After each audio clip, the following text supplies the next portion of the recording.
We remember the long, cold twilight. It was the color of a deep bruise. The sky was no longer blue or black. It was a permanent, weary purple. Our sun, our parent star, was dying. It did not rage or explode. It simply grew tired. A great fire fading to a cinder. The days lost their warmth first. Then they lost their light. We measured the passing seasons by the deepness of the frost. We huddled in geothermal cities built deep underground. We lived our lives under artificial lamps. Their glow was a poor imitation of a true dawn. It was a constant, sterile hum. On the surface, the world froze. Oceans became vast plains of silent ice. Forests turned into crystal sculptures. The wind howled a lonely song across the dead land. Sometimes children would ask to see the surface. We would show them the gray desolation on monitors. They learned that the sky was a memory. We were a species living in a tomb of our own making. Not through war or pollution. We were simply at the end of our time. We had outlived our star. Our great works of art and star science were useless. They could not relight a dying sun. We were astronomers who had run out of stars.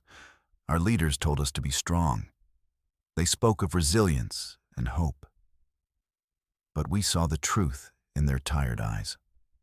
Our resources were finite. The geothermal vents would cool, the machinery would fail. Our civilization was a guttering candle flame. And the darkness was patient. We remembered stories of the sun. Grandparents told tales of a golden light. They spoke of warmth on your skin. They described a sky so blue it hurt to look at. We listened to these stories like myths. They were fantasies from another world, a world that was no longer ours. The last animals were gone. The last surface plants had shattered into dust. We were all that remained, a people holding their breath, waiting for the end. Every day was a little colder. Every day was a little darker. We were the children of a twilight that had no end.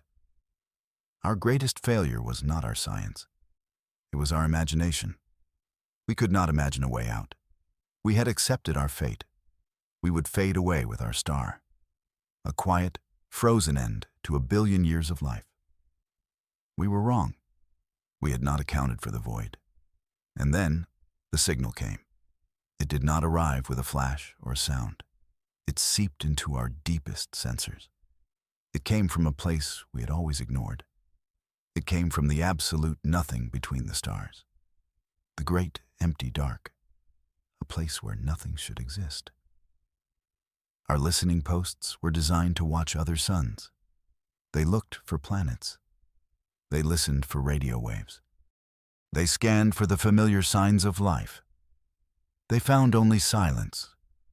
The universe seemed to be holding its breath with us. This signal was different. It was not a message of greeting. It was a whisper in the fabric of space itself. A complex pattern of quantum fluctuations. It was elegant and terrifyingly intelligent. Our best minds gathered around the data streams. They argued for weeks. Some said it was a natural event, a star science anomaly we had never seen. But the pattern was too perfect. It was deliberate. It was information. The signal did not repeat like a pulsar. It evolved. It taught. It was a lesson from an unknown teacher.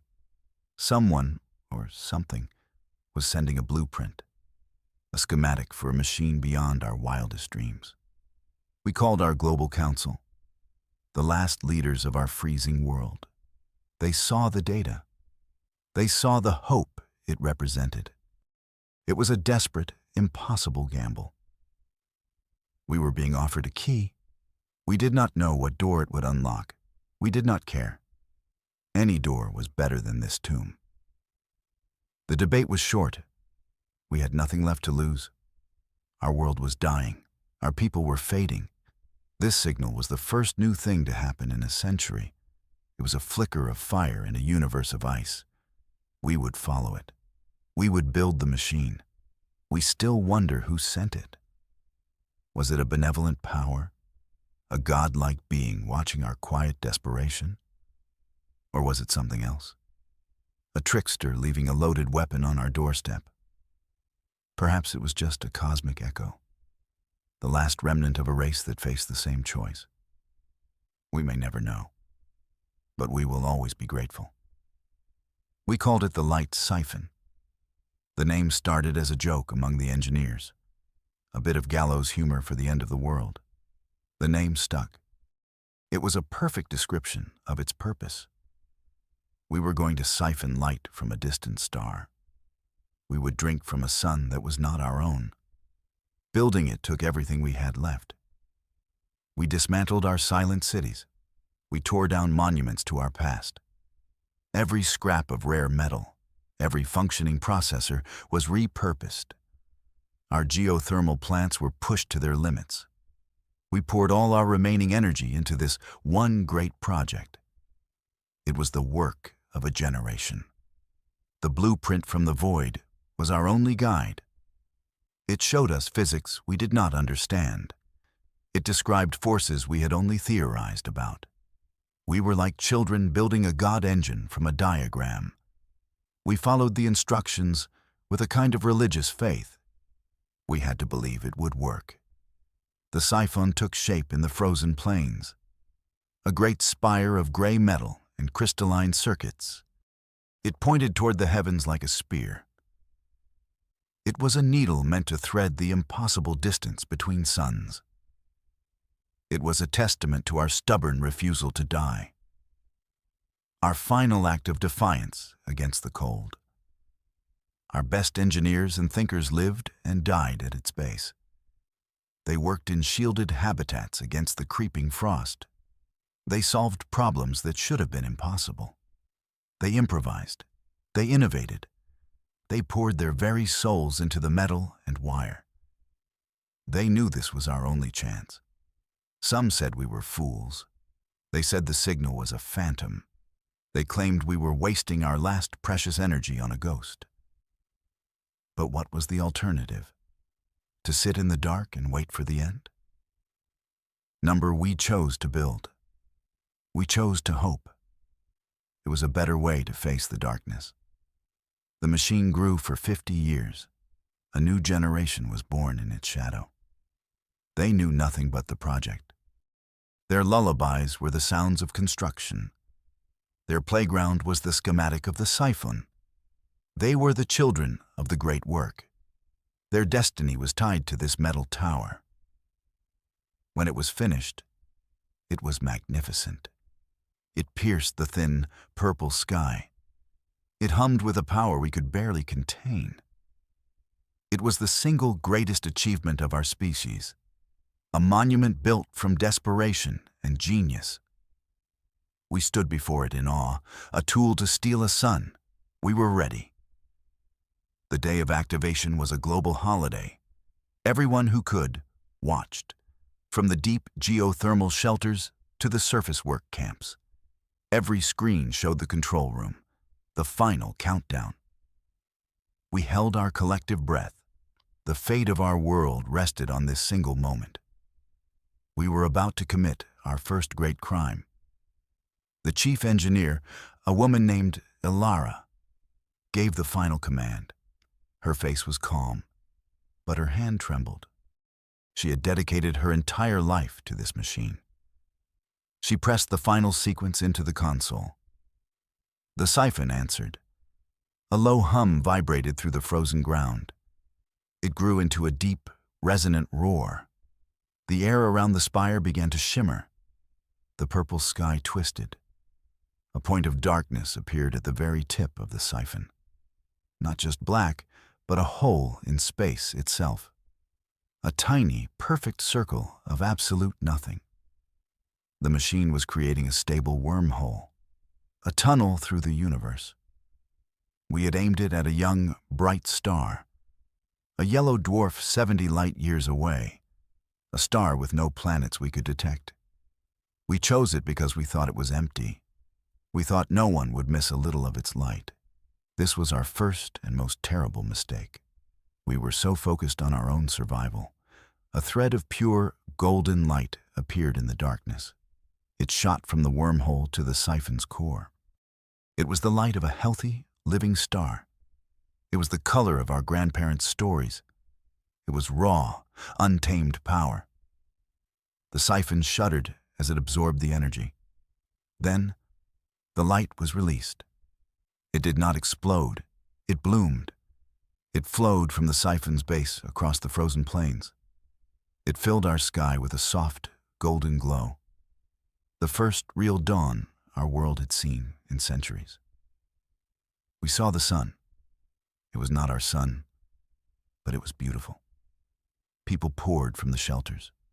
They had to shield their eyes. They were accustomed to the dim twilight. They wept as the warmth touched their faces. Children born in the dark saw a true sunrise for the first time. They laughed and pointed at the golden sky. It was a miracle. The ice began to melt. The ancient frost that covered our world started to retreat. We saw the dark soil of our planet for the first time in ages. The hum of the siphon was the new heartbeat of our world. It was the sound of life, the sound of a future we had stolen for ourselves. We had done it. We had survived. We were cosmic thieves, and we were proud of it. For a time, there was peace. Our world began to heal under the stolen light. We planted seeds in the thawing soil. We watched green things grow. We moved out of our underground cities. We built new homes on the surface. We lived under a sky that was always day. The siphon was our constant, benevolent sun. We told ourselves we had harmed no one. The star we tapped was vast. The energy we took was a tiny fraction of its output, like taking a single cup of water from an ocean. We believed our crime was a victimless one. It was the lie we needed to tell ourselves, the lie that let us sleep under our golden sky. Then, they came. They did not announce themselves with a message. They simply appeared. One moment, our sky held only the siphon's light. The next, it was filled with their ships. There were 7 of them. They were not made of metal or any substance we knew. They looked like shards of polished obsidian. They absorbed the light around them. They hung in our sky in a perfect formation, silent, motionless, ominous. They were ancient and powerful. Our own small fleet of patrol ships looked like toys beside them. The joy of our new dawn turned to ice in our veins. We knew, instinctively, that these were not friends. They sent a single, simple communication. It bypassed all our systems. It spoke directly into our minds.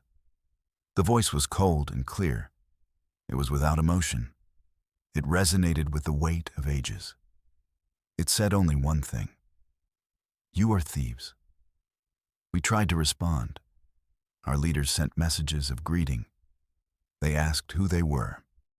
They tried to explain our situation, to tell the story of our dying sun, to justify our desperation. There was no reply. The obsidian ships remained silent. They were not here to talk.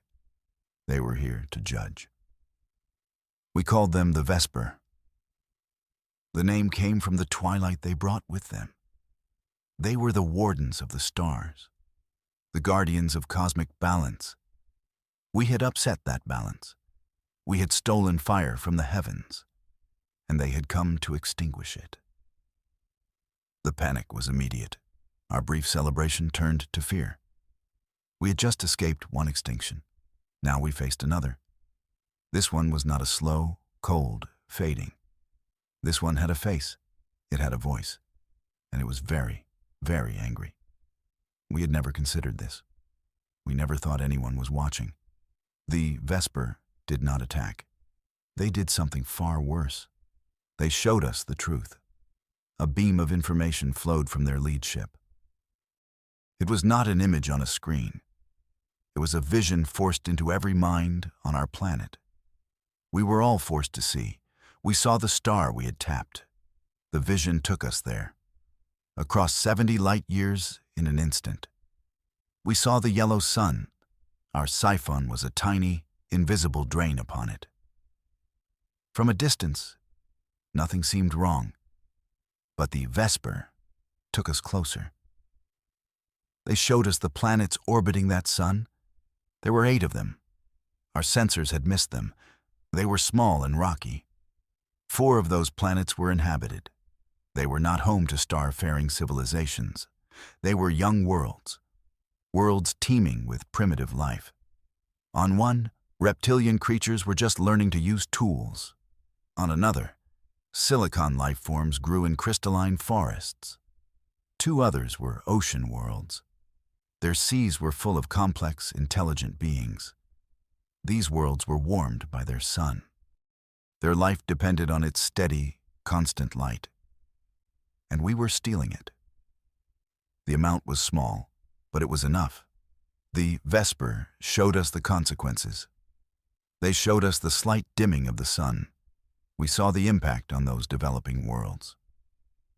On the tool-using world, the seasons grew colder. The migration patterns of their food sources changed. The young species struggled. They did not know why their world was growing harsher.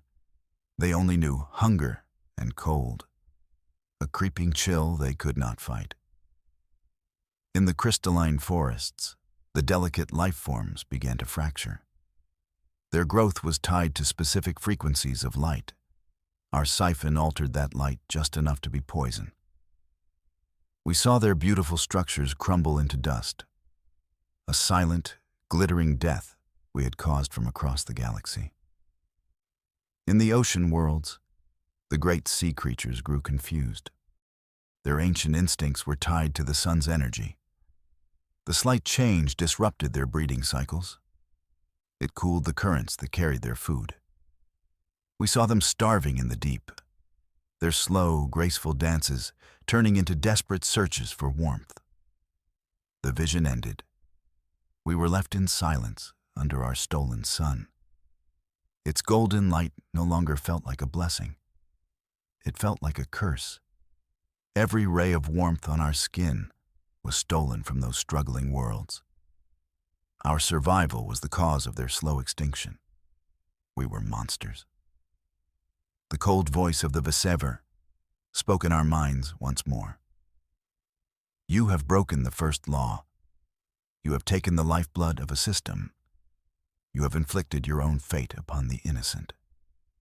The weight of their words was absolute. There was no defense. We were guilty. We knew it. Then came the sentence. It was as simple as their first message. Deactivate your machine. Return the light you have stolen. Your species will perish as it was meant to. This is the only path to restore balance. They were ordering us to commit suicide, to choose death to undo our crime. Our world erupted in chaos. The guilt was a heavy shroud. Many believed the Vesper were right. They cried out that we must obey, that we must accept our punishment. They said it was the only honorable thing to do, that our survival was not worth the price of another's suffering. They were ready to die for our sin. But others refused. They were the ones who remembered the cold, the ones who had watched their parents fade in the twilight. They remembered the desperation. They looked at their children playing under the new sun. They could not choose to give that up. They could not sentence their own children to a frozen death. The Global Council convened in an emergency session. The debate was agonizing. On one side, guilt and honor. On the other, survival and instinct. To die as criminals who repent, or to live as monsters who refuse to yield? It was a choice that would define us forever. We were a species on trial, with ourselves as the jury. An old councilman stood. His face was a mask of grief. "We did a terrible thing," he said. His voice echoed in the silent chamber. "We did it not from malice, but from desperation. We did not know. But now we do, and we must still choose." He paused, looking at the faces of his peers. If we die, he continued, those worlds may be saved. But our world, our people, our history, will be gone. All that we are and ever were will be erased. The Vesper offer us a clean death, an honorable end, but they do not offer life to those we have harmed. They only offer a slower death. He was right. Deactivating the siphon would not instantly fix the damage. It would take generations for that star system to recover. Some of the species might already be doomed. Our death would not guarantee their life. It would only guarantee our extinction.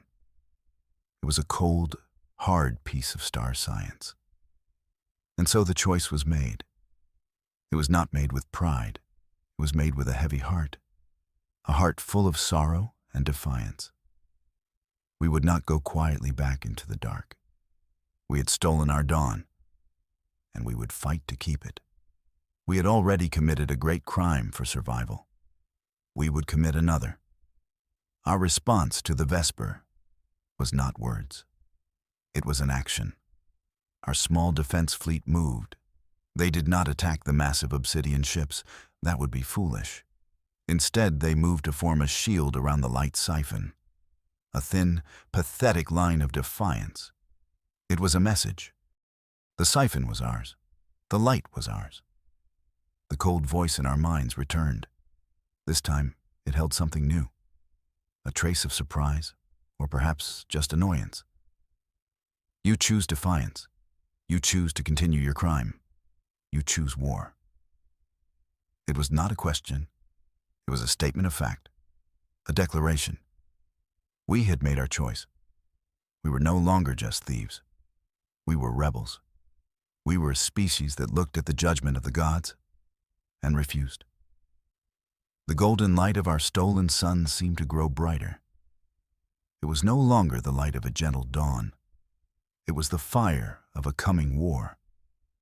We would fight for our stolen future. We had to learn a new kind of science.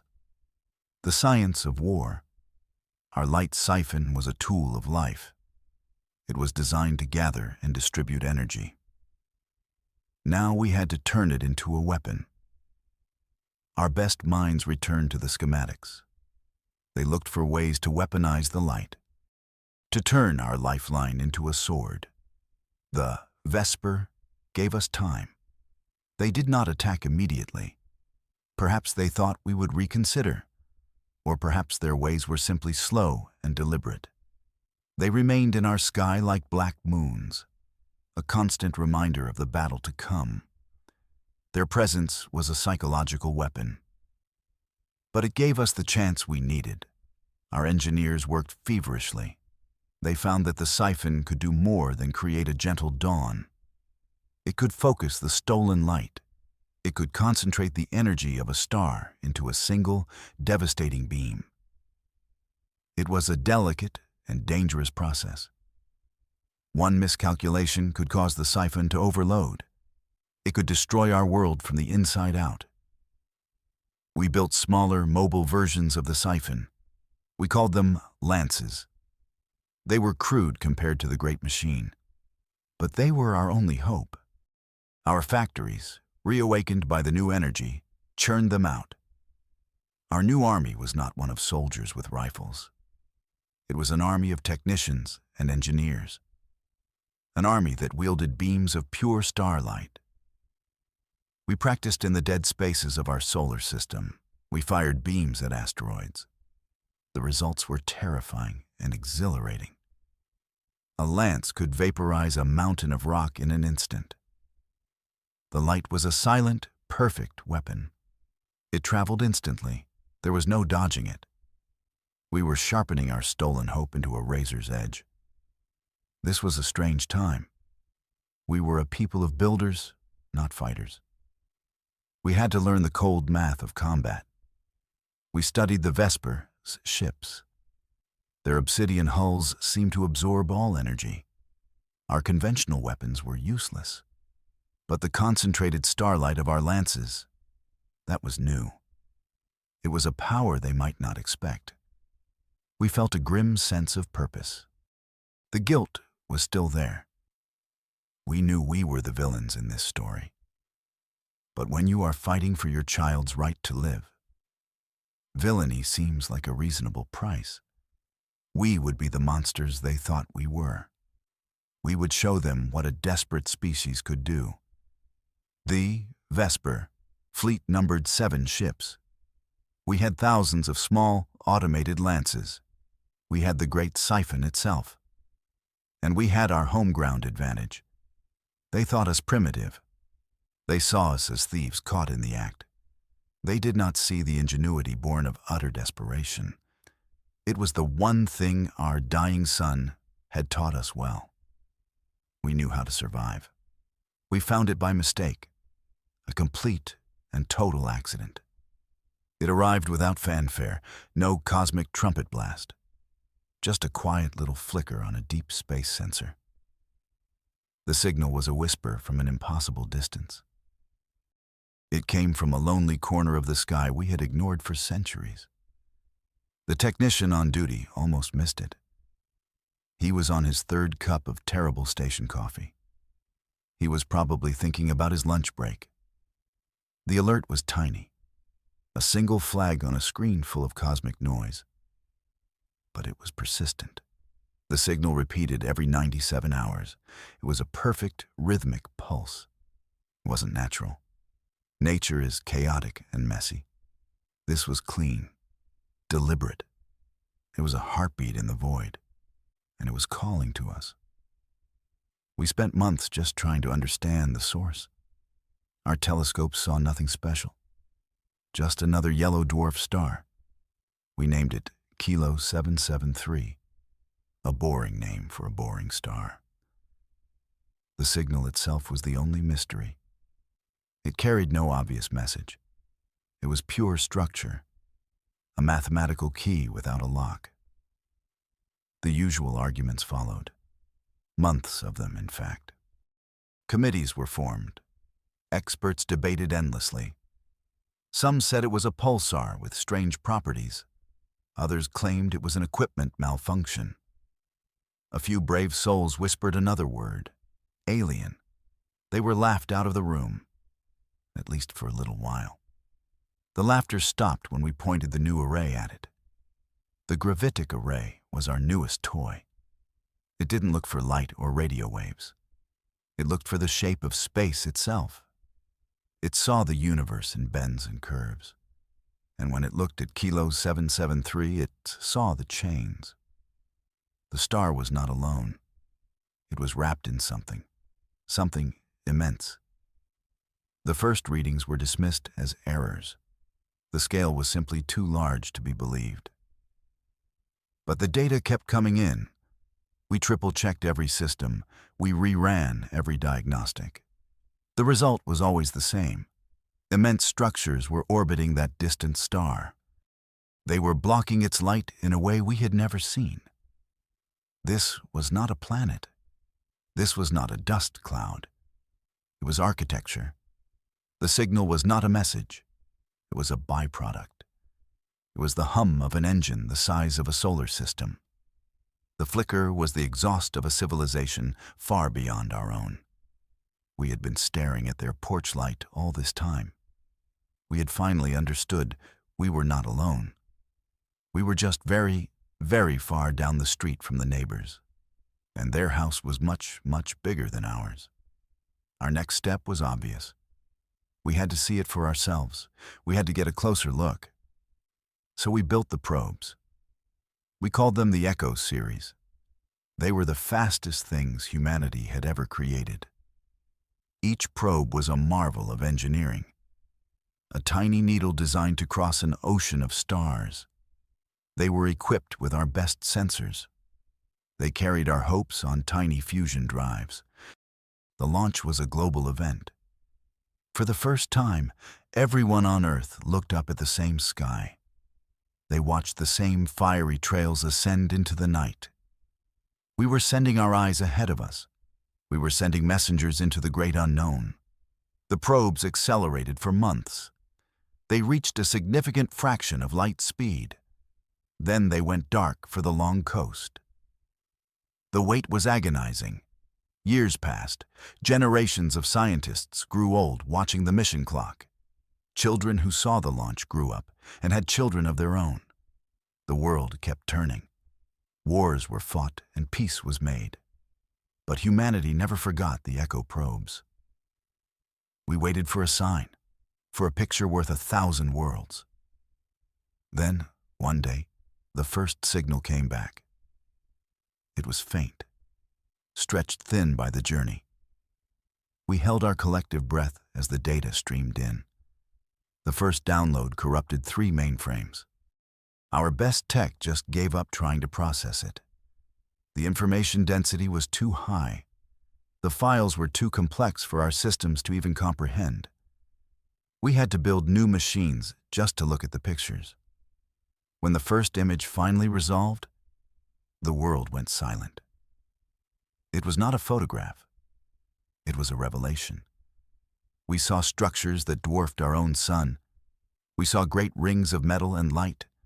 They were linked together in an impossible chain. The chain encircled the star like a cage. The star cage was not dark or dead. It pulsed with captured starlight. Rivers of pure energy flowed across its surface. The latticework was a pattern of geometric perfection. It was a web of such impossible density. Our minds struggled to grasp it. Our own sun would be a marble inside one of these structures. Our entire solar system would be a tiny speck. The probes sent back more than images. They sent back readings of the energy grid. The power flowing through those structures was staggering. It was enough to sustain 1 billion Earths. It was the power of a captured god. We understood then that the builders were not just advanced. They were masters of reality itself. The structures were breathing. We watched them adjust and realign themselves. They moved with a slow, deliberate grace. They were harvesting the star's energy with perfect efficiency.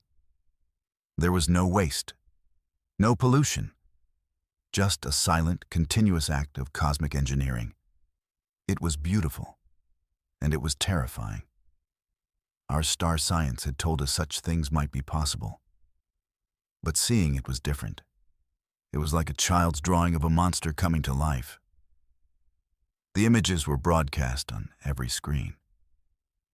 We saw the proof of what lived out there in the dark. We were not just small. We were infinitesimal.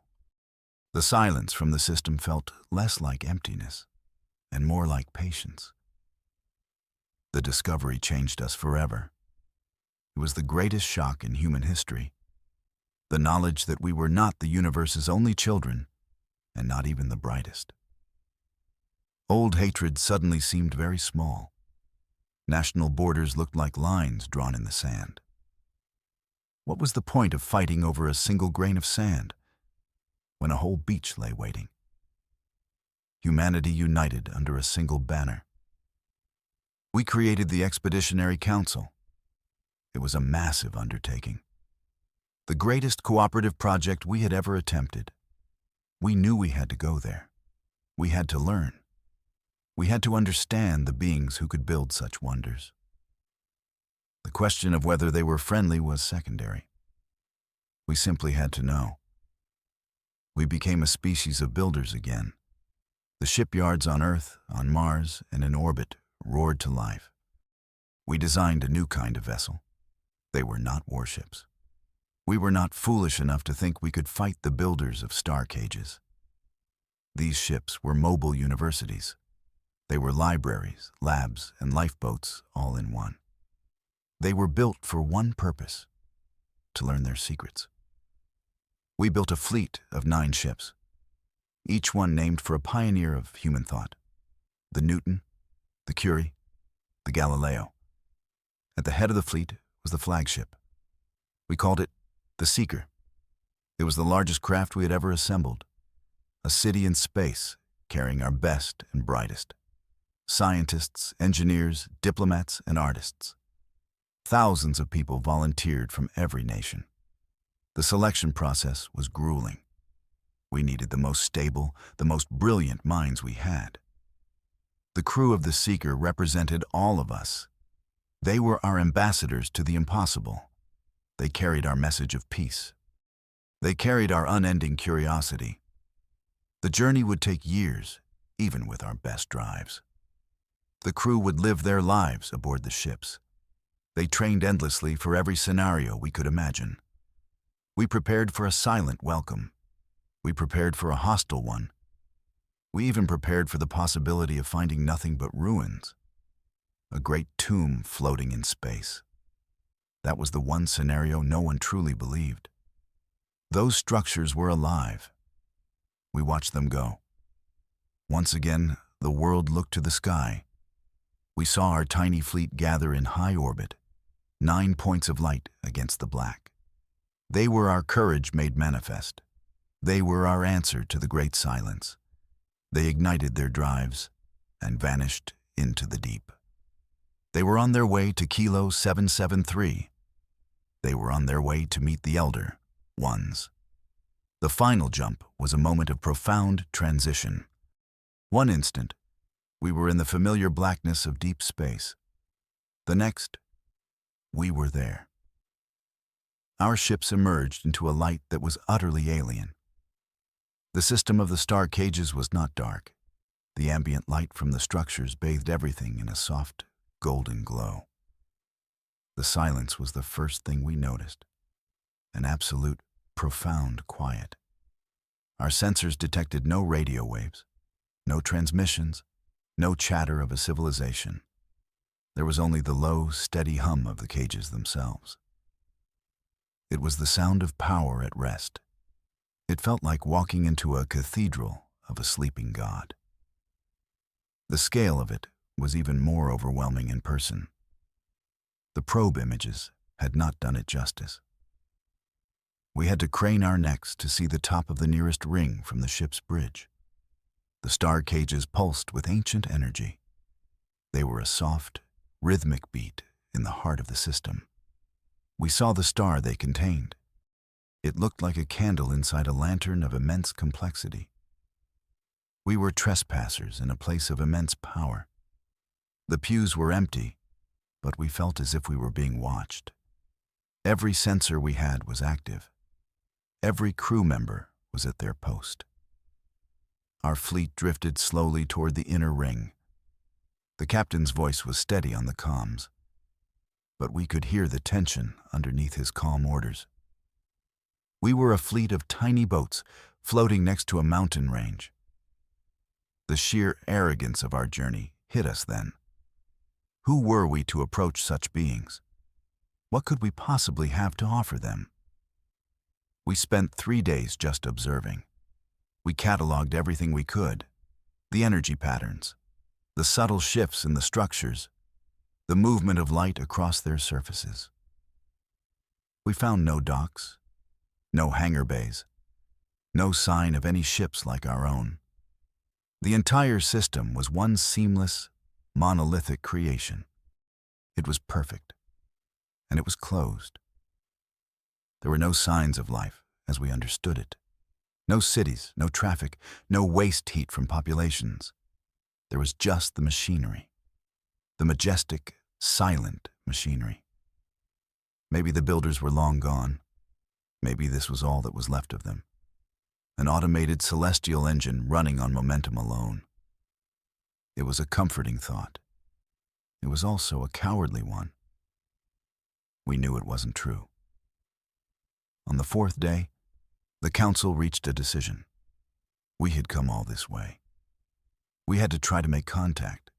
We had to knock on the door. Our plan was simple. We would send a message of peace, a package of information designed to show who we were. We would transmit it toward the largest, most central part of the star cage. We called it the Serenity Package. It contained the fundamentals of our mathematics, the periodic table of elements, the double helix of our DNA. We included our art, the music of Bach, the paintings of Rembrandt. We included maps of our galaxy showing our homeworld's location. We showed them everything: our science, our art, our hope.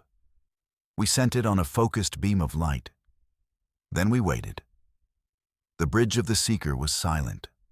Every eye was on the main view screen. We watched our message travel toward the great structure. It was a tiny whisper of a greeting, a note in a bottle thrown into a cosmic ocean. Minutes stretched into hours. The star cages remained silent.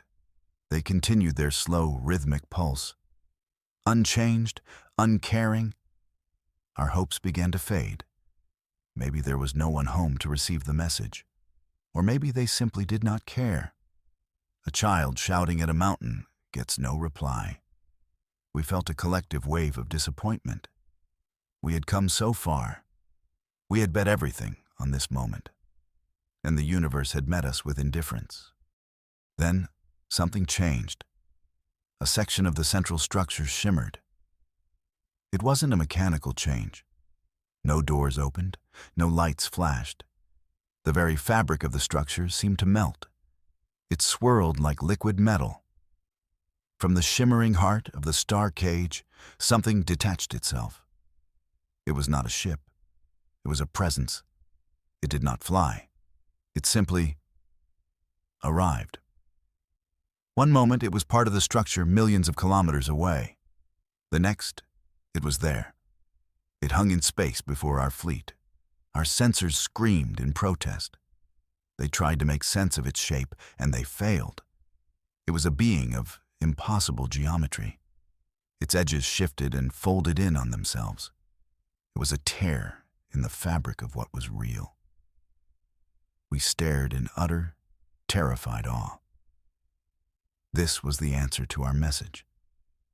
This was one of the elders, ones, or perhaps just one of their guardians. It made no move. It emitted no signals. It just watched us. We could feel its attention like a physical weight. It was ancient, powerful, and utterly alien. Our diplomat prepared to send a second greeting, a simpler one, a message of peaceful intent. His hands hovered over the console. He never got the chance to send it. The Guardian acted. It turned its attention to a small science drone we had sent ahead of the fleet. The drone was our most advanced remote sensor platform. It was peacefully gathering data 1,000 kilometers from our flagship.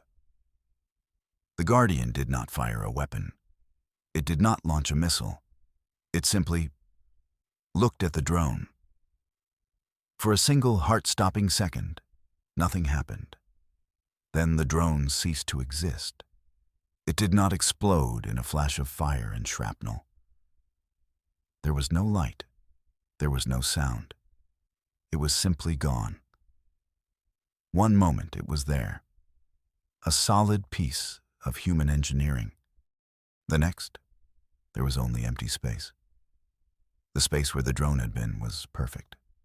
No radiation, no debris, no trace it had ever existed. It was the cleanest, most efficient act of destruction we had ever witnessed. It was an act of casual, absolute power. The Guardian had not attacked us. It had swatted a fly that was buzzing too close. A single message finally arrived on our comms. It was not in our language. It was not in any language. It was a pure concept, transmitted directly into our minds. It was a feeling of immense, old weariness, a sense of annoyance. The message was simple. Go away. You are not welcome here. You are loud. You are messy. You are insignificant. We sat in stunned silence. Our peaceful mission was a failure. Our hopes for a grand meeting of minds were shattered. These beings were not interested in communication. They were not interested in sharing their wisdom. They saw us as a minor nuisance, an infestation in their quiet home. The Guardian remained in front of our fleet, a silent, geometric nightmare. It was a sentinel, a warning. It had shown us what it could do. It had erased our best technology with a thought. We knew it could do the same to our ships, to all 9 of them. It could end our entire expedition without any effort at all. This was their answer. This was their greeting. The first lesson from the elder ones was not one of star science or philosophy. It was a lesson in power, a brutal, simple lesson in our own weakness. We were children who had wandered into a place of giants, and the giants did not want to play. They just wanted us to leave. We thought we were alone. That was our first and greatest mistake. For generations, we stared into the black. We saw only silence and empty distance. We were wrong. The proof was waiting for us on Mars. It was buried beneath the red dust. Not a city, more like a tomb. A single structure of impossible angles. It was made of a material that drank the light. We dug for 50 years to uncover it all. Inside we found them, not bodies, just echoes. And we found their warning. It was carved into a spire of black crystal. The language was not sound or symbol. It was pure mathematics, a language we understood. It spoke of a great dark, a hunger that was coming. We should have been terrified. Instead, we were thrilled. We were not alone after all. That was a discovery worth any price. We had no idea what we would have to pay. Our probes were the first to truly listen. We sent them back to the Martian tomb. They were designed to interface with the crystal spire. They touched the ancient artifact with delicate arms. Then the universe screamed. It was a silent scream, a wave of pure information. It flooded every channel on every network, from deep space relays to handheld communicators. For 13 seconds, the signal was everywhere. It was a ghost in our machines. The signal carried no threat. It felt like a memory, a final, desperate shout. It was the last will of a long-dead people. In that scream, we felt their hope, and we felt their boundless loss. Then the scream subsided. It left behind a gift. A torrent of knowledge flowed into our systems. The patterns were impossibly complex. They were blueprints for wonders beyond our dreams. Our greatest minds worked for a decade to understand. They were unlocking the secrets of the Elder Ones. They called themselves the Elder Ones. The name came from the heart of the signal. They were a people who had learned the ultimate secret. They had learned to drink light from the suns. It was not a metaphor. Their technology showed us how to build vast collectors in orbit, how to siphon threads of pure plasma, how to weave that fire into usable energy. It was a power source beyond imagination. We had spent centuries burning fossil fuels. We had split the atom for a pittance of energy. The Elder Ones offered us the stars themselves. Their gift was a key to the entire galaxy. Of course, our first thought was about faster internet. Our second was saving ourselves. We built the ships of a new dawn. They were not rockets pushed by chemical fire. They were vessels of woven light and spun metal. Their engines held miniature suns. They burned with a clean, white fire. Our first starship was named the Wanderer. It reached the edge of our solar system in a day. It jumped to Alpha Centauri in a week. The universe had suddenly become very small. We were no longer bound to our cradle. Humanity poured out into the star-born ocean. We built colonies on 100 new worlds. We walked under alien suns. We were explorers. We were pioneers. We felt like gods. But we had forgotten the other part of the message. We had forgotten the warning. The warning spoke of a hungry darkness. The Elder Ones had called it the Swarm. It was not an empire or a race. It was a single, vast intelligence. A hive mind that moved between the galaxies. It did not build. It did not create. It only consumed. The Swarm ate entire star systems. It drained suns of their light and heat. It stripped planets of their life and matter. It left behind only cold, dead space. A listening post on the edge of the Perseus arm found it first, a pattern in the void that matched the ancient warning. A region of space where stars were winking out. They were vanishing faster than star science could explain. The Great Dark was no longer a myth. It was a map coordinate. Our first encounter was near Cygnus X-1. A fleet of our newest light ships was on patrol. They were charting the gravitational tides of the black hole. They were confident. They were proud. They were the first to see the swarm. It did not arrive with a flash of light. It came as an absence of light, a patch of space where the stars went out. The darkness grew, spreading like a stain. It was a living shadow that moved against the void. Then the shadow resolved into shapes. Countless living ships, each one miles long. They were not metal. They were black carapace and strange pulsing organs. They swarmed together, a tide of hungry mouths. The fleet commander sent a single message back to Earth. He said, "The whispers are true." We gathered our fleets for a desperate defense. Every light ship we had was recalled. They formed a line of battle in the Cygnus system, 100 of our sun drinkers against a tide of shadow. We thought our power was absolute. Our ships unleashed lances of pure star fire. Beams of incandescent energy crossed the void. They struck the swarm ships with terrible force. The enemy vessels shattered into pieces. For a moment, we thought we were winning. But their numbers were endless. For every ship we destroyed, 10 more took its place.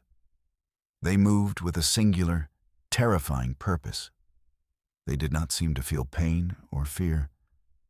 They were just a force of nature, a tide of shadow that could not be stopped. Our fleets were forced to retreat. They fought a running battle back towards our core worlds. They left behind burning ships and lost friends. The new dawn of humanity was already setting. It was being swallowed by the long night. We returned to the Sol archive. We studied the first message from the Elder Ones. We looked past the gifted technology. We searched the warning for a deeper meaning. We had to find something more. Some way to fight this endless enemy. Our best cryptographers worked day and night. They sifted through the silent scream. They searched for a hidden layer, a message buried beneath the blueprints. And they found it. A final, desperate plan. The Elder Ones knew they could not defeat the swarm, not with weapons. The swarm was a fire that consumed all fuel. To fight it was to feed it. The secret was not a weapon. It was a tool of a different kind. The plan was not for fighting the swarm. You cannot fight a hurricane. You can only build a shelter. The secret weapon was a device to shepherd light itself, to build a wall against the coming storm. It was called the beacon. The blueprints were elegant, terrifyingly simple for what they promised. It was a network of massive energy projectors. They would be placed at the edge of our galaxy. They would draw power from 1,000 suns. The beacon would not fire a single shot. Instead, it would project a field of pure energy, a stable barrier of light. It would form a line that the swarm could not cross, a wall of dawn to hold back the endless night. We finally had a sliver of hope. It was time to get to work. We began to forge the beacon. It was the greatest undertaking in human history. Every shipyard, every factory, every world was repurposed. We built the components on a scale we had never imagined. It required the resources of our entire civilization. Fleets of construction drones flew to the galactic rim. They carried the massive projectors into the void. They anchored them to dead stars and rogue planets. They formed a chain stretching for thousands of light years, a new constellation of human hope. We drew power from suns far from the front. We used the gift of the Elder Ones. We siphoned their fire across immense distances. The energy flowed into the beacon projectors. They began to hum with contained power. We were building our own great wall of light. It took 10 years to build the wall. 10 years while our fleets fought and died. They bought us time with their sacrifice. They held the swarm at bay. They gave us the chance to finish our work. Finally, the day came. From a command center on our moon, the order was given. The switch was thrown. Across the galactic rim, 1,000 projectors fired. They did not fire beams of destruction. They projected waves of stable, golden light. The waves met and merged. The great wall of light was born. It was a sight of impossible beauty, a shimmering curtain of energy at the edge of our galaxy, a declaration that this territory was ours, that this light belonged to us. We had built a shield against the dark. Now we waited to see if it would hold. The swarm's fury was immediate. The hive mind sensed the barrier. It saw it as a challenge. The endless tide of shadow turned. It crashed against our wall of light. The impact was felt across every world we called home. Our sensors registered a massive energy spike. The wall shuddered but held firm. The swarm ships disintegrated as they touched the barrier. They turned to dust against our shield of dawn. We had done it. We had stopped the unstoppable. For years, the swarm threw itself at our wall. It was a siege on a galactic scale. The wall held. The light held. Behind our shield, humanity began to breathe again. We had built our fortress. We thought we were safe. We were starting to get really bad at that kind of thinking. But the swarm was not a mindless beast. It was intelligent. It learned. It probed our wall for any weakness. It searched for a gap in our armor. And after a decade of trying, it found one. A single projector faltered for less than a second. A power fluctuation from its host star. It was all the time the swarm needed. A crack in the shield appeared. It was no bigger than a single ship. But it was enough. A single swarm ship broke through the wall. It was not one of their larger vessels. It was small, fast, a scout or a hunter. It streaked past our defenses. It ignored our outer colonies. It had a single, clear destination. It was a dagger aimed at the heart of our home. It was headed for Earth. A wave of panic spread through the Sol system. All our power was in the wall. Our grand fleets were stationed at the galactic rim. They were maintaining the shield. They could not get back in time. Our cradle, our home world, was almost defenseless. We had nothing left to guard the inner worlds. Only a few old ships stood ready. Decommissioned patrol cutters and museum pieces. The starship a family might visit on a weekend trip. These were our last line of defense. The heroes we had were the ones we had forgotten about. The commander of the home fleet was an old woman. She had been retired for 30 years. Her flagship was the Valiant, a ship so old its engines ran on a primitive form of the Starfire tech. It was a relic, but it was all we had. One last desperate stand. The old commander gathered her small fleet. She addressed the crews of those ancient ships. She told them they were not expected to win. They were only expected to buy time. Time for Earth to evacuate. Time for a miracle.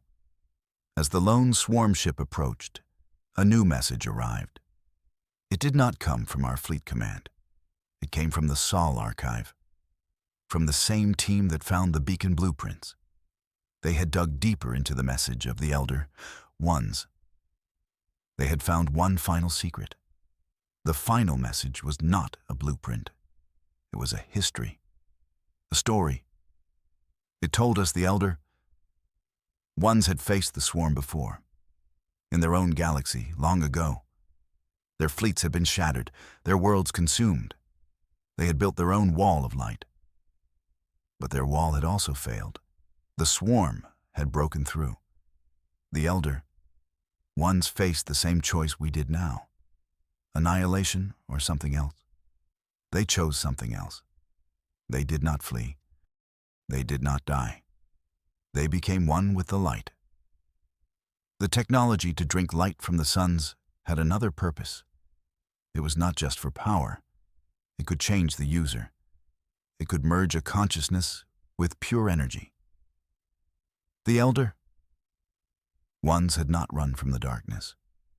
They had transformed themselves into a fire it could not consume. Their silent scream was not a death cry. It was the sound of their birth into a new existence. The commander of the Valiant heard the message. The crews of the old ships heard it. Every man, woman, and child on Earth heard it. The final secret was not a weapon. It was a choice. A terrible, beautiful choice. The swarm ship was now hours away. There was no time to run. We had learned their final lesson. To save our home, we could not just build with light. We had to become the fire we had stolen. The choice was made. Not by a commander or a president. It was made in the heart of every human. The power from our sun was redirected. Not to a weapon, not to a shield. It was channeled into the planet's own energy grid. Every city, every home, every person became a conduit. We were preparing for our own transformation.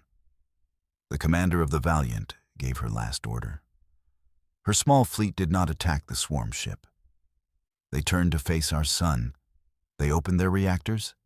They embraced the raw star fire. They were the first to make the journey. Their ships vanished in a flash of pure, white light. On Earth, we watched them go. We felt their ascension. It was a wave of peace that washed over us, a feeling of connection to something vast. Then it was our turn. We stood together. We looked up at our sun, and we let go. The swarm ship entered orbit around Earth. It found no fleets. It found no resistance. It found a planet that was beginning to glow. A soft golden light that emanated from the cities, from the oceans, from the very air itself. The light grew brighter and brighter. It was not the light of destruction. It was the light of creation. Earth was becoming a star in its own right, a beacon of pure consciousness, a fire made of 9 billion souls. We became the sun. The swarm ship faltered. Its hive mind could not comprehend what it was seeing. This was not food. This was not a world to be consumed. It was a fire that burned with thought and memory. It was a light that the darkness could not touch. The swarm ship turned and fled. It ran back to the cold emptiness it called home. We were no longer human. We were something more. We were a star of thought in the endless night. We still guarded our home, the worlds we had touched. We were the light, and we were eternal. The great dark had a new thing to fear. It had to fear the dawn we had become. We lived under a dying sun. Our star was a guttering candle in the great dark. The wardens called this a natural cycle. They had seen it 1,000 times before. They ruled 1,000 worlds, each one a jewel. We were just dust on a forgotten shelf. Our world grew cold. The harvests failed year after year. Our cities huddled together for warmth. We burned the last of our fossil fuels. We fissioned the last of our heavy elements. The energy grids flickered and died. We were returning to an age of darkness. The wardens watched from their high orbits. Their ships were silent monoliths in the sky. They offered no help, only observation. They recorded our decline with cold precision. We were a data point in their vast star science. Our extinction was a footnote in their history. We sent petitions. We broadcasted pleas for aid. We showed them our art and our music. We tried to prove we were worth saving. The wardens never replied. Their silence was a verdict. It was a judgment on our entire species. Some of us prayed to forgotten gods. Others cursed the silent ships above. Most of us just tried to survive. We told stories to our children, stories of a time when the sun was bright, a time when humanity dreamed of the stars. Now the stars were just cold, distant reminders, reminders of what we could not have. Our leaders spoke of dignity in our final days. They said we should face the end with courage. But human hearts are not built for quiet surrender. A spark of defiance refused to be extinguished. It was a tiny ember in a universe of ice. It was a stubborn, foolish, human thing. The wardens patrolled our system in sleek vessels. Their ships moved without sound or effort. They were powered by something we could not comprehend. We saw flares of impossible energy, blue-white light that defied physics. It was the power of the gods themselves. They had governed this sector for eons.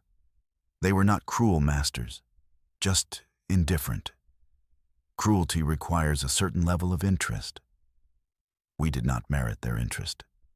We were a temporary phenomenon, a brief flicker of life in their eternal reign. Our children stopped looking at the sky. They saw no hope in the distant lights. They only saw the shadows of the warden ships, the shadows that covered our fading world. It was a slow and quiet apocalypse, the kind you don't see in old disaster films. We were losing the long war against entropy. The universe's final law was coming for us. The wardens were simply its agents. They were the keepers of the great silence, the shepherds of cosmic endings. But we remembered our own stories. We remembered Icarus, who flew too close to the sun. We remembered Prometheus, who stole fire from the gods. These were not tales of caution to us. They were instructions. They were blueprints for rebellion. The cold seeped into our bones. The final winter was approaching. We had to choose our end. Would we fade quietly into the night? Or would we burn one last time, brightly and fiercely? Humanity chose to burn. We always do. The whispers began in the deep labs, miles beneath the frozen surface of our world. Here, our best minds still worked. They worked in secret, hidden from the wardens. They sifted through forbidden data, scraps of information from a fallen warden drone. This drone was ancient.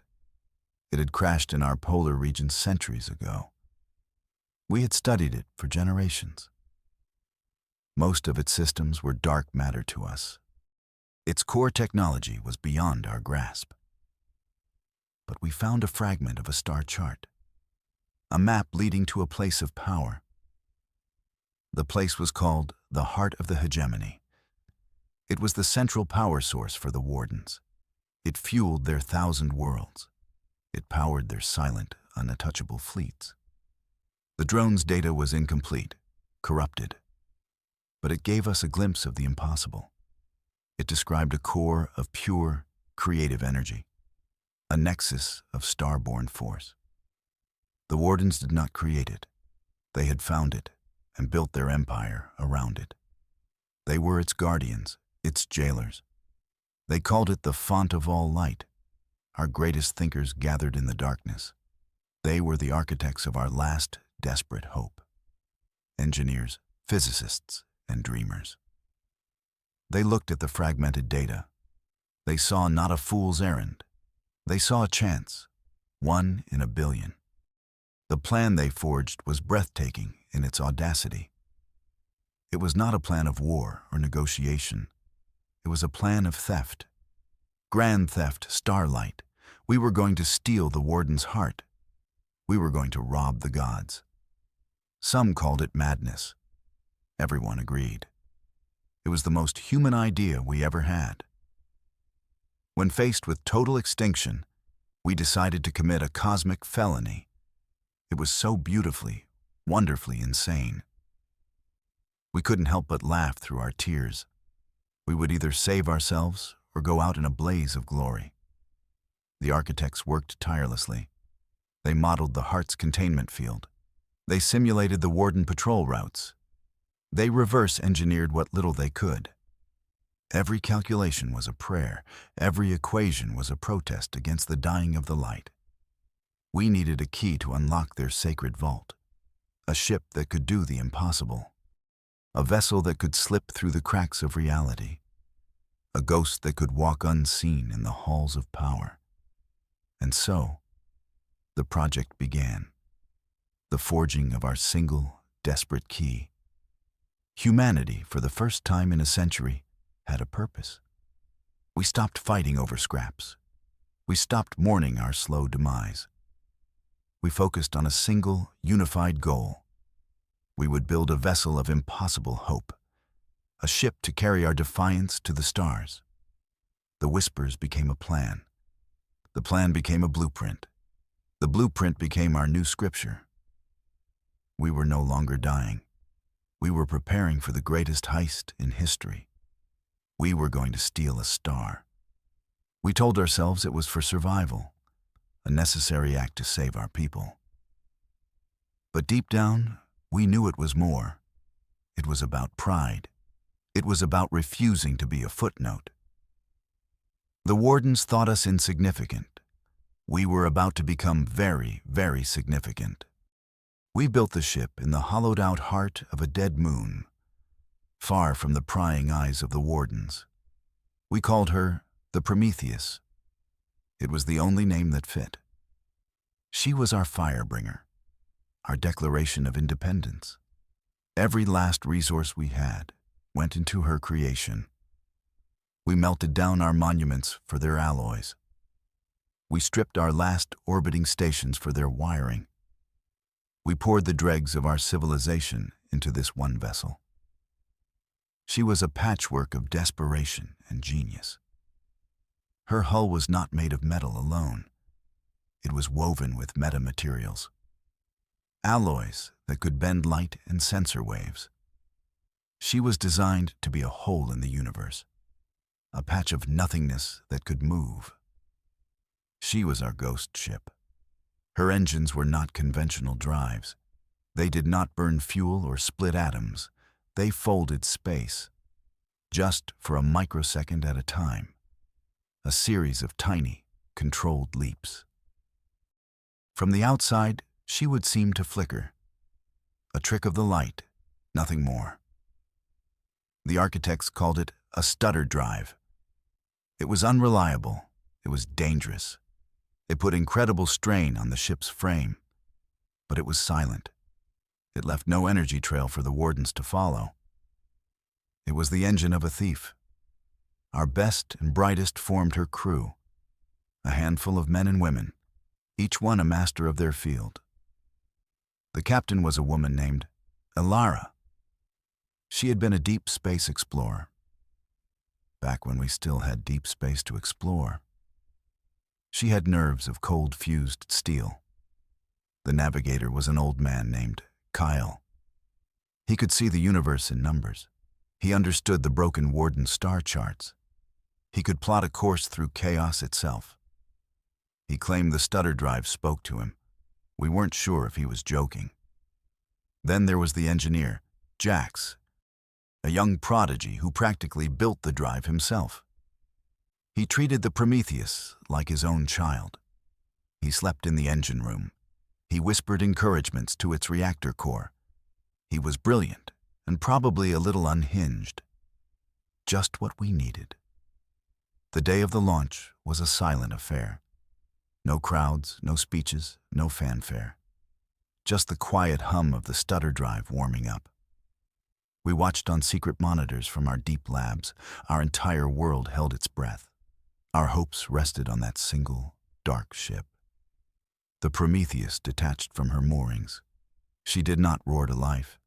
She simply vanished. One moment she was there, a silhouette against the stars. The next, only the stars remained. Kale was guiding her through the gaps, a needle threading its way through reality.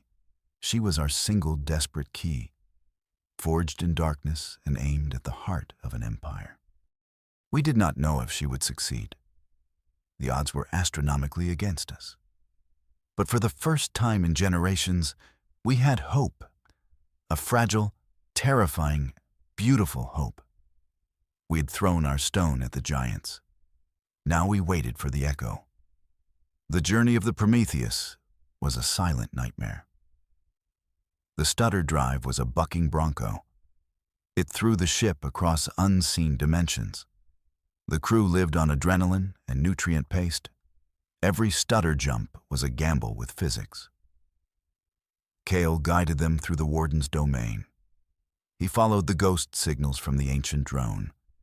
He navigated cosmic strings and dark matter currents. He was a maestro conducting an orchestra of chaos. The ship flickered past warden patrols, an insignificant glitch in their perfect sensors. They finally arrived at the heart of the hegemony. It was not a place. It was an artifact, a structure of impossible scale. It was a Dyson sphere, but not around a star. It was built around a contained rift in space-time, a wound in the universe that bled pure energy. The sphere was a lattice of black, crystalline material. It pulsed with a soft, internal light. This was the font of all light, the source of the warden's power. It was more beautiful and terrifying than we had imagined. It felt like trespassing in heaven's engine room. Alara guided the Prometheus closer. Her hands were steady on the controls. She flew through the gaps in the Dyson lattice. The ship was a mote of dust in a grand cathedral. Warden maintenance drones drifted past them. They were oblivious to the tiny intruder. The plan was precise. They couldn't take the whole font. That would be like trying to steal an ocean. But the drone's data hinted at something. It showed regulator nodes on the sphere's surface, nodes that siphoned and stabilized the raw energy. They were the taps on the cosmic barrel. Jax had designed a special tool, a universal key and a magnetic bottle combined. He called it the snag. A very technical term, he assured everyone. Its job was to latch onto a regulator, to break the connection and contain the initial surge. A surge of energy equal to a small nova. They targeted a single, isolated node. Alara positioned the Prometheus perfectly. Jax deployed the snag on a long, articulated arm. The magnetic bottle at its tip began to glow. It was time. There was no going back. "Engage," Alara said. Her voice was calm. It betrayed none of the terror they all felt. The snag made contact. For a moment, nothing happened. The universe held its breath. Then, all alarms screamed at once. The regulator fractured from the Dyson sphere. A torrent of raw, untamed light erupted. It was not just light, it was creation itself. A storm of pure potential. The magnetic bottle flared. It strained to contain the impossible power. The Prometheus shuddered violently. The stolen light was a living thing. It fought against its new prison. The ship's systems flickered and died. Emergency power kicked in, bathing the bridge in red light. "We have it!" Jax yelled over the alarms. "We have the fire!" "Kale, get us out of here," Alara ordered. "Now!" The stutter drive screamed in protest. It engaged in a series of violent, uncontrolled jumps. They were no longer flying. They were falling through reality. Alarms blared across the entire Warden hegemony. The gods knew they had been robbed. The greatest heist in history was complete. Now came the hard part, getting away with it. The escape was not a retreat. It was a chaotic tumble. The Prometheus was a wounded animal. The stolen light pulsed within its containment field. A captured star thrashing in a tiny cage. The ship's frame groaned with every pulse. The light was a psychic storm. It bled through the containment shields. It flooded the minds of the crew. They saw flashes of alien thoughts, glimpses of the warden's long history, echoes of planets being born and dying. It was too much for the human mind. Kyle clutched his head, screaming. The numbers in his mind had become a tidal wave. He saw the past, present, and future all at once. Alara fought to stay conscious. She saw her own ship breaking apart 1,000 times. 1,000 different failures played out behind her eyes. Jax was the only one who seemed to thrive. He was in the engine room, working frantically. He was not just repairing the systems. He was communing with the stolen light. He rerouted its furious energy. He fed it into the stutter drive. "She likes it," he shouted over the comms. "The drive. It resonates with the light." The ship stopped a-tumbling. The violent jumps smoothed out. The Prometheus was moving faster than ever before. She was no longer just flickering through space. She was riding a wave of pure creation, a silver tear across the fabric of the cosmos. But the light was still a poison. It warped the ship around it. Corridors twisted into impossible shapes. Bulkheads flowed like liquid metal before resolving. The crew had to tie themselves to their stations, just to avoid being lost in their own ship. They were a ghost ship haunted by a star. The power they had stolen was immense, far more than they had ever dreamed. It was a weapon, a fuel source, and a god. All trapped in a magnetic bottle that was failing. Back home, we watched their telemetry data. The signal was a mess of noise and impossible readings. We saw their velocity climb to absurd levels. We saw the energy signature of a sun, all coming from a ship the size of a frigate. We thought the sensors were broken. Then we got a message from Alara. Her voice was strained, distorted by the energy field. "We have it," she said. "The light. It's alive. We're coming home. Try to be ready." Ready? How could we be ready for this? We had sent a thief to steal a candle flame. They were returning with a supernova. The architects began working on a reception facility, a containment zone built to house a god. We feared we were building our own tomb. The Prometheus finally broke into our home system. It did not stutter into view. It ripped a hole in space-time and poured through. It was no longer a black, stealthy ship. It glowed with an internal, terrifying brilliance.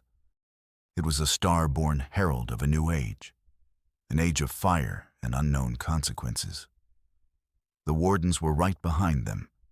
Their fleet was a wave of darkness, a promise of swift and terrible judgment. We had our fire. Now the gods were coming to take it back, and to burn us to ash for our transgression.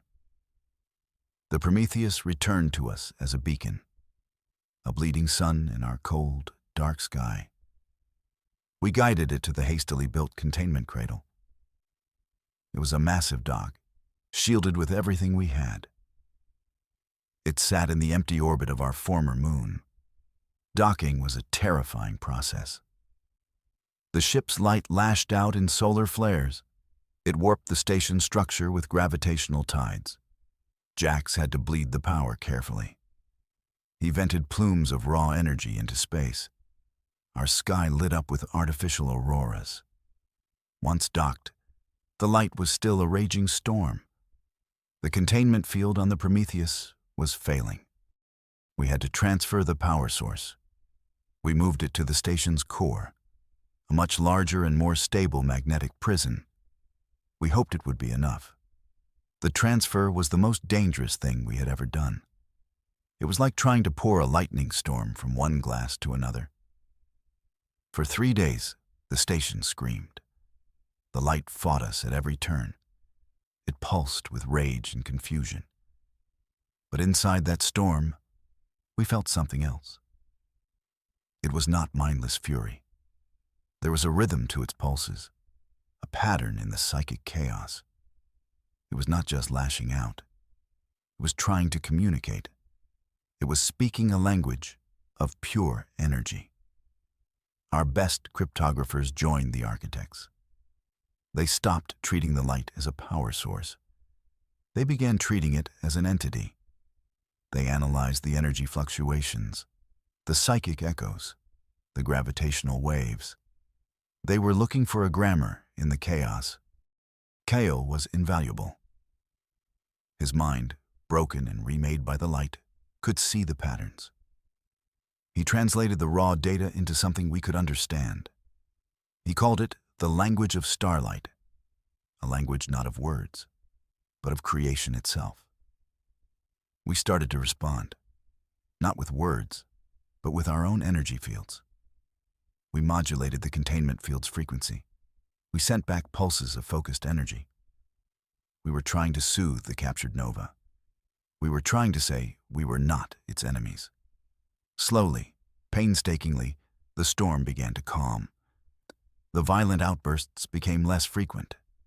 The psychic screaming softened into a hum. The light was beginning to listen. It was a monumental first step. We were no longer just its jailers. We were becoming its students. We learned to shape its fury. We found we could draw off small, stable amounts of power. We used it to reignite our dead energy grids. For the first time in a generation, our cities were bathed in light. Not the weak, dying light of our sun, but the bright, fierce light of a new dawn. Our first light-forged engines were born. We retrofitted a small squadron of old patrol ships. We replaced their fusion cores with new converters that could tap the station's power. The engines ignited with a silent, brilliant flash. They shone with purpose. We were no longer defenseless. The Warden fleet arrived with grim finality. Dozens of their black, monolithic ships. They formed a blockade around our world. They expected a swift, surgical strike, a simple reclamation of their stolen property, and the extermination of the thieves. They sent a single broadcast, an ultimatum delivered in a cold, synthetic voice. Return what you have taken. Your civilization will be erased regardless. But you may choose a painless end. That was the Warden version of a peace treaty. We gave them our answer. Our new squadron of light-forged ships launched from the cradle. There were only 12 of them, a tiny fleet against the Warden's armada. From a distance, it must have looked like suicide, a final, pathetic act of defiance. But these were not the slow, clumsy ships of our past. They moved with the grace of falling stars. Their engines left trails of pure, white light. They accelerated at impossible speeds. They danced through the Warden's opening volley. The Wardens fired their standard energy weapons, beams of coherent plasma and kinetic rounds. Our old ships would have been vaporized. But our new vessels were shielded, not with armor, but with slivers of the stolen light. The Warden beams hit the shields and dissipated. They were swallowed by the light. Our shields did not just block the energy. They seemed to absorb it, to feed on it. The light we wielded was hungry. Our turn came. We had not built weapons in the traditional sense. We had no lasers or missiles. Our ships were armed with focused emitters. They fired concentrated beams of the very light that powered them. It was not a weapon of destruction. It was a tool of deconstruction. The beams struck the lead Warden cruiser. There was no explosion, no fireball. The ship's hull simply unraveled. The bonds holding its atoms together were nullified. The mighty warship dissolved into a cloud of glowing dust. A silent, beautiful, and terrifying display. Panic rippled through the Warden fleet. Their disciplined formation wavered. They had never encountered anything like this. Their weapons were useless. Our defenses were absolute. Their ships were being unmade before their eyes. They had ruled for eons through overwhelming power. They had never known a true challenge. For the first time, in a very long time, the Wardens felt fear. They saw it in the way their ships broke formation, the way they began a disorganized retreat. We did not pursue them. Elara, commanding the squadron, gave the order to hold. We were not conquerors. We had made our point. We pushed back the patrols. We had shown them that humanity was no longer a dying ember. We were a fire, and we were just getting started. The taste of that first victory was sweeter than we could have imagined. Our victory was short-lived. We had swatted a hornet's nest. The retreating patrol fleet was just a prelude, a messenger carrying news of our impossible defiance. The Wardens were a vast, ancient empire. They did not tolerate rebellion. Their response was predictable, and it was terrifying. Weeks later, their grand fleet arrived. It was not dozens of ships, it was thousands. A black tide of warships that blotted out our sun. Our star, already faint, vanished completely behind their armada. They surrounded our world, a cage of silent, patient death. They did not send an ultimatum this time.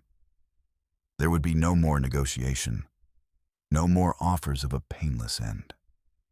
Their silence was more menacing than any threat. It was the silence of an executioner. They had returned to reclaim what was theirs, and to grind our world and our memory to dust. The commander of this new force was a being known only as the Proctor, a legendary figure in Warden history. The Proctor's flagship was a vessel of immense size, a moving fortress that dwarfed all the other ships. It positioned itself directly over our containment cradle, a clear and obvious threat. The architects and military leaders gathered. The mood was grim. Our small squadron of 12 ships was powerful, but we could not fight thousands. We had won a battle with a clever trick, but we could not win a war of attrition. We lacked the numbers. We lacked the infrastructure. The light in the cradle hummed with a new intensity. It felt the presence of its former jailers. The psychic pressure on everyone in the system increased. It was a feeling of cold, ancient dread. The light was afraid, and its fear resonated within us. We had a choice to make. We could try to flee, use the light's power to propel a fleet of colony ships, flee into the dark, hoping the Wardens would not follow. Or we could stand and fight, make our last stand here at the cradle of our species. The debate was fierce. To flee was to abandon our home, the world that had birthed us, the soil that held our ancestors. But to stay was to face certain annihilation. The Wardens would not be defeated by the same trick twice. They would simply overwhelm us with numbers. It was Elara who made the final decision. "We stole this fire to save our home," she said, "not to abandon it. We will not run. We will not surrender our world." Her words settled over the command center. They were foolish, brave, and undeniably human. The decision was made. We would defend our home. The siege of humanity's cradle was about to begin. The sky burned with the coming fire. We looked up at the artificial night created by the Warden fleet, and for the first time, we prayed not to any god. We prayed to the star we had stolen. We prayed it would be enough. The sky burned. The Warden fleet began its assault. They did not use energy weapons this time. They learned from their first mistake. They launched waves of physical projectiles. Asteroids pulled from the outer belts. Dense metal slugs fired at near light speed. Our 12 light-forged ships met the storm. Their shields flared, absorbing the kinetic energy. But the sheer volume was overwhelming. They could not be everywhere at once. Some projectiles broke through. They struck our world with terrible force. Continents cracked, oceans boiled into steam. Our cities, recently bright with new light, became tombs. We watched from our deep shelters as our world died. The cost of our defiance was written in fire upon our home. This was the price of freedom. The battle in orbit was a desperate dance. Our ships were faster and more agile. They deconstructed warden vessels one by one. But for every ship they unmade, 10 more took its place. Our pilots were exhausted, their minds frayed by the constant psychic noise of the light. We fought for days. The siege was relentless. The Proctor's flagship remained motionless. It observed the battle with cold indifference. It was waiting for us to break, waiting for our will to shatter. On the third day, our lead ship was lost. Its shields overloaded by a concentrated barrage, the ship did not explode. It simply vanished. The light within it, its engine and its shield, consumed it entirely. We lost 11 brave souls, and 1/12 of our hope. The loss sent a shock wave through our command. We could not sustain these losses. The architects worked on a new strategy, a desperate gamble. They could not win this war by fighting it. They had to change the rules of the game. Jax had an idea, an insane, beautiful, terrifying idea. He had been listening to the light, not just its fear, but its desires. He said the light did not want to be a weapon. It wanted to be free. And he thought he knew how to free it. The plan was to turn our containment cradle into an amplifier, to use the entire station to focus the light's energy, not as a beam to destroy ships, but as a wave, a resonant wave that would speak directly to the wardens, not to their minds, but to their technology. The light, he explained, was the source of their power. Their own ships were connected to the font, even this far away. If we could use our stolen piece of the light, we could sing a new song into their network, a song of freedom, a song that would tell their ships to stop fighting. It was our only chance. The siege was closing in. Our defenses were crumbling. Our world was shattered. We prepared to play our final, desperate card. We were about to conduct an orchestra of pure creation and hope its music could stop a war.